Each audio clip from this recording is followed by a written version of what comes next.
Now, in Russia, President Putin has warned that the coming decade will be the most dangerous and unpredictable.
Happening now will ultimately benefit Russia and its future.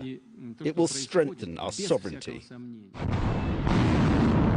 Strength is what the Kremlin leader is trying to project. This week, he oversaw massive exercises by Russia's strategic nuclear forces. A clear message to the West: don't mess with Moscow. President Putin was reminded he'd once said that in a nuclear war, Russians would go to heaven and the enemy to hell. We're in no rush to go to heaven, are we? He asks. There's a long pause. Your silence is worrying me, he says. I paused on purpose, so that you'd be worried. Vladimir Putin rejected Western accusations he's been engaged in nuclear saber-rattling. Russia, he claimed, had nothing to gain from a nuclear strike on Ukraine. But the fact remains that on the day of the invasion, he'd issued a very public warning. Any country that gets in Russia's way, he said, would face consequences the like of which they'd never experienced in history. And the warnings continue.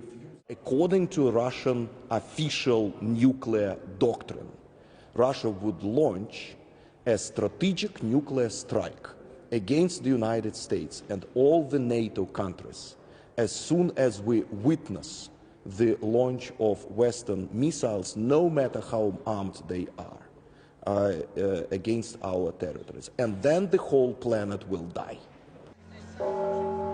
Moscow may be hoping nuclear rhetoric will scare the West into reducing support for Ukraine. It hasn't so far. What we saw and heard today was the world according to Vladimir Putin, and it is a world in which he is the good guy and the West is the villain. That is the script the Kremlin leader sticks to, and it's why we heard him today accuse the West of igniting the war in Ukraine, and it's why we heard him talk about the emergence of a new world order, which he says should be based on law and justice. Remember, this is the president who 8 months ago invaded a sovereign, independent nation, his neighbour, Ukraine.